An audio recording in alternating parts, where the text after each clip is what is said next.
So you can see performance is all about your belief in yourself, right? So the kid was a little bit frustrated because he wasn't a good hitter, but then he realized he was such a good pitcher.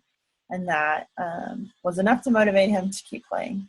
And so that's what we as the instructor have to see, how social development impacts motor development.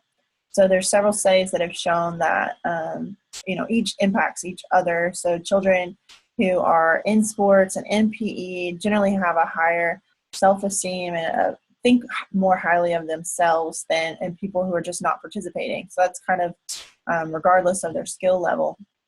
And that's not dependent on their ability. So children that are disabled, they find the same thing, that self-esteem is higher when they're participating in physical activity. However, their athletic competence, which means how they see themselves as having athletic abilities, is dependent on whether they struggle or fine and gross motor skills are easy for them. And so we have to understand how those two things interplay together. And what's crazy about this, when you hear the cliche double-edged sword, is that it just becomes this perpetual cycle, whether they have a high confidence in their ability or a low confidence in their ability. And so if they have a high confidence, then they're more likely to participate, which means they're getting more experience. And we know that practice makes perfect, so that means that they're increasing their abilities, and then they're more confident in their abilities, so they continue to participate. And so it just keeps going. And it's the same thing for children who have low confidence in themselves.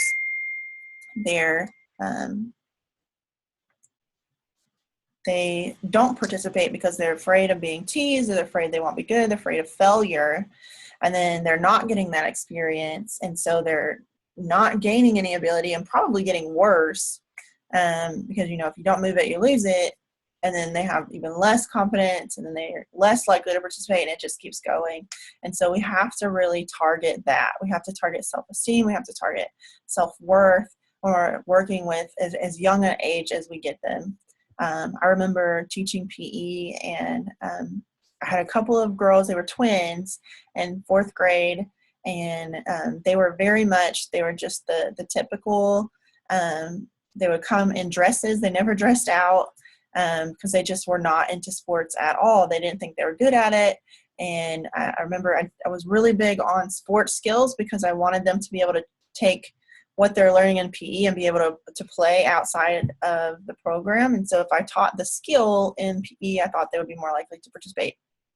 So we were on a soccer unit, and I just kind of noticed one of the girls was just really quick to react and in those kind of skills. And so I put her as the goalie, and she was awesome at it. And so that was just seeing that ability and seeing where to best use her ability changed her perspective on sports. Whereas this was a girl that would never participate in sports, didn't even think she liked sports, now realized she was good at it, and it changed her whole perspective and changed her participation and experience and ability.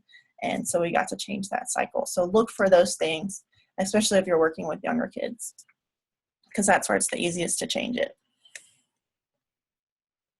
So you can see that not only does social development impact motor development, but it's also impacting cognitive development, and motor development's coming in and impacting social development and cognitive development as well. They all three interact. And we talked about cognitive skills previously. And so if you think about any kind of play and games that they engage in when they're young, when they're interacting with people, they're using their imagination, they're learning to solve problems, and who's the leader and who's the follower, and what rules do we need to come up with. And so all of those skills are life skills that they're going to need later on, and they're learning that from play.